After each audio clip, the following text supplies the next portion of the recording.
attack in one form or another. I'll tell you, unless we turn this around, we're going to lose that document, and then it's anybody's game who's in power. Don't they call that the bottom falling out? Because folks think it's cute to have corruption, know it's going to be okay, but it always grows. You're either shrinking it or it's growing. It doesn't stay at one level. It's gas-like. It's moving. It's kinetic, and we're moving towards the bottom dropping out, and then the sky's the limit. Then we become anarchy. Absolutely. And for those who think NSA deserves to be trusted, let me remind them, the NSA has existed about 68 years. For 42 of those 68, they've operated illegally.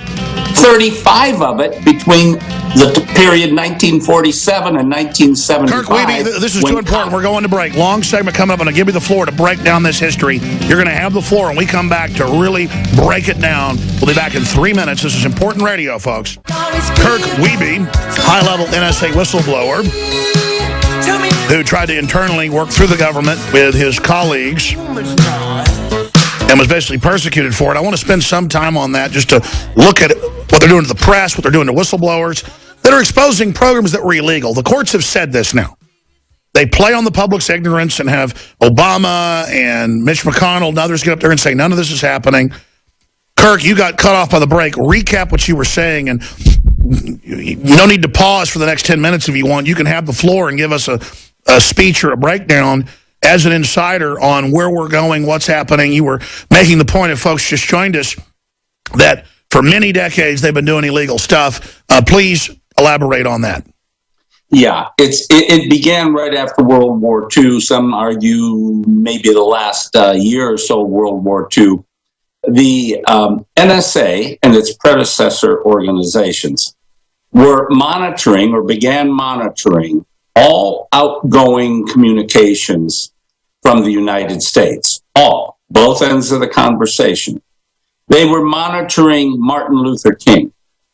They were monitoring Vietnam War protesters. They even monitored the guy we all look to who tried to stop this illegal activity, Senator Frank Church himself. And so here we have a period from about 1947 to 1975 where we're operating illegally until it's discovered, and the Congress becomes furious, led by Senator Frank Church, and he quoted all the dangers of tyrannical governments, and he pointed to Hitler and so forth and so on, how people with this kind of power can undermine the whole type of government we have, and have done so. Because the only reason you want to collect everything about everybody is to control them, to control populations. Why else do it? So then we have the reform. We have the intelligence committees created by the Frank Church Committee. We draw up rules where Admiral Bobby Inman helped define what NSA calls UCID 18, which governs under what circumstances NSA may collect information about a U.S. citizen, and it's very well defined and understood. And it was actually our Bible that we lived by. Of course, we had plenty of foreign intelligence to worry about, so that was really my concern during my career. However, now, what's changed? So we spin forward to 2015, and we have a Congress who's sitting there going to great lengths to protect NSA's ability and the FBI's ability and the DEA and all of them to collect everything. What's changed? What makes up a senator today that is so different from 40 years ago when they were appalled at what was going on? Is it ethics? Is it the influence of money? Well, I think we know some of the answer to all of that. All I'm trying to say is, if we didn't run out and collect everybody's phone numbers in 1979 after Smith versus Maryland, why are we doing it now and continuing to do it?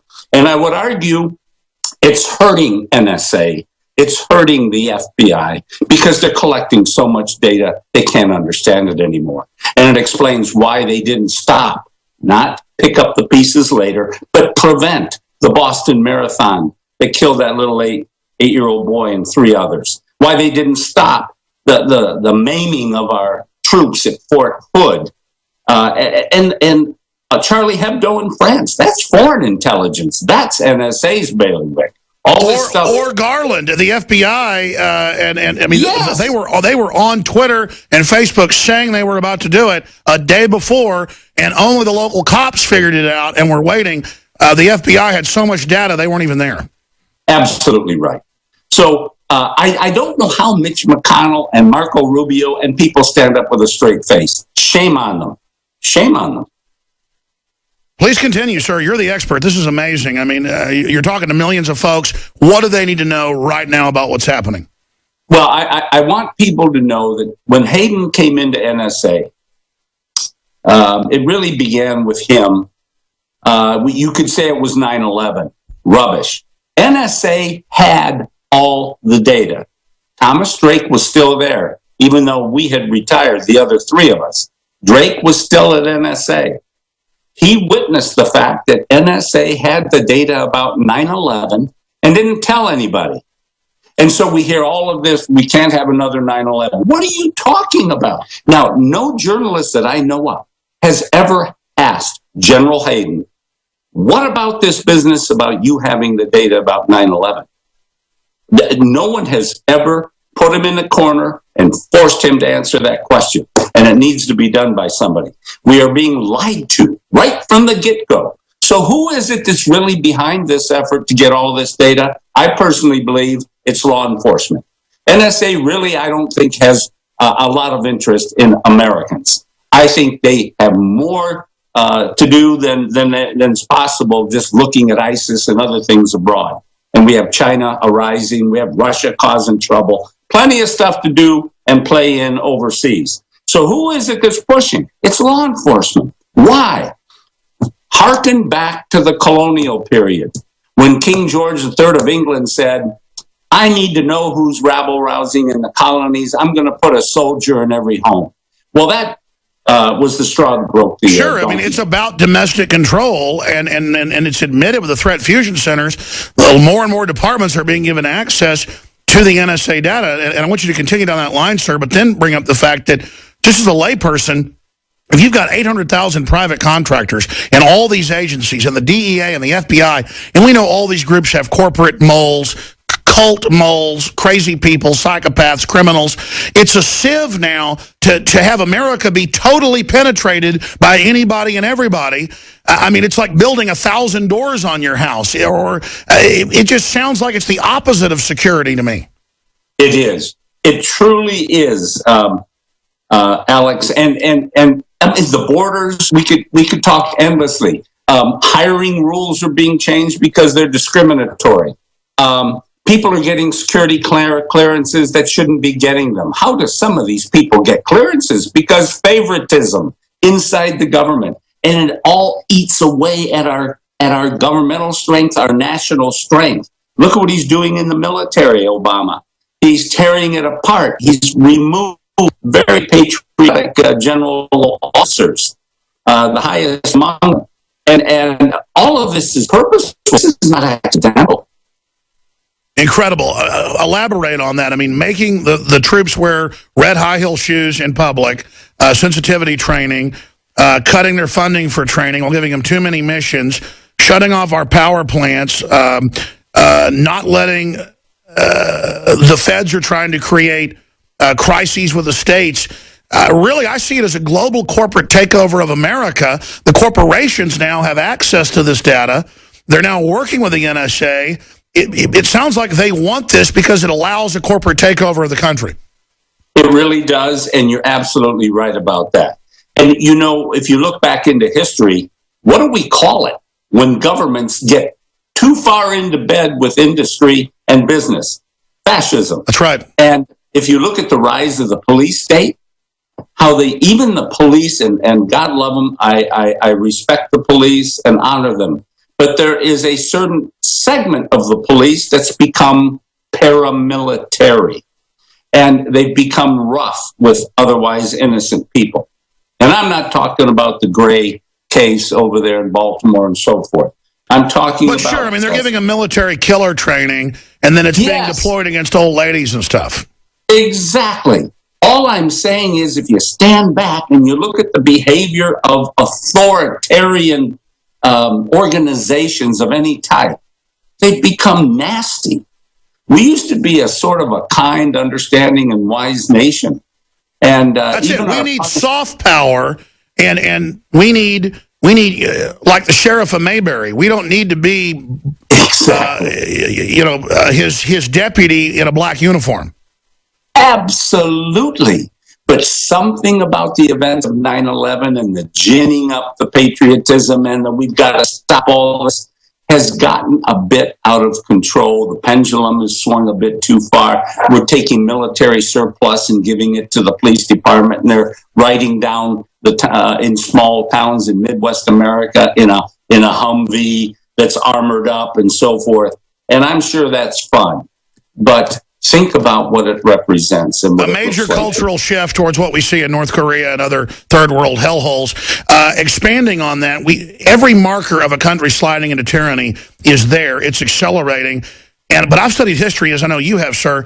The elite should know. I know it's a fractured elite, but the establishment and special interests should know they're building a police state that generally eats the establishment first and is dangerous and destroys their security as well. Look at Al Hastert, we now learn, got stung basically by Patriot Act type stuff and know your customer stuff. And I'm not defending Hastert, but it's better that 10 guilty men go free than one innocent man. I mean, doesn't Congress, we now learn, has been spied on by the CIA and others? Don't they understand they're going to get hoisted on their own petard? You know, it's a good question, but I think they're afraid. I mean, there's so few what I would call brave people anymore in Congress and elsewhere. I always look to the military if I want to find brave souls. I can't find them anywhere. It's like our school curriculums, the behavior that we're teaching is all puffery. It's about feelings. It's not about dedication, courage, integrity, honesty, the things that always made us. How did the World War II guys become the greatest generation? Because they stood tall. And they had integrity, and they were hardworking, and they were honorable. That's the essence of freedom and civilization. Why would the political class want to kill the blood of freedom? Exactly. And it's for money. You pointed it out. The undue influence of industry. You know, Hayden actually broke NSA, and he did it because he let industry too far inside the building. And now they're an integral part of it. My God, there are industry contractors actually doing intelligence analysis, partly because analysts have found out that if they go to work on a contract, they can get a higher paycheck. The long-term benefits may not be as good in the package, but the paycheck's higher, and people want money. So it's now a corporate takeover of national security. Absolutely. Absolutely. And Hayden himself, look what happens to Hayden. He goes into NSA, screws it up. He invents something called Trailblazer that began as PowerPoint slides, claiming it was going to save the country in the digital age, when the solution he needed, Binney had already developed in that little research organization. And it was right there for the plucking. He ignored it, threw it out, went with Trailblazer, spent billions of dollars, and the whole thing was declared a failure in 2005, producing the biggest failure in the history of the national security. Well, as Benny said, they don't want to solve problems. They want to keep making them worse. Exactly. And he gets promoted and then goes on to become Deputy Director of National Intelligence. At that point, it was Negroponte, and he's sitting at his side. Eventually, it becomes Jim Clapper, as Hayden then goes on to become the director of CIA. So there's a new concept that's been born called failing upwards. The more you fail, the more money you waste, the more business you bring and involve in the money flow, you get rewarded. That's what we've done, and that's where we are. and the country is totally bankrupt, and they're accelerating a collapse, and then they think a bunch of armored vehicles and paramilitary to keep them safe. Nothing's going to keep them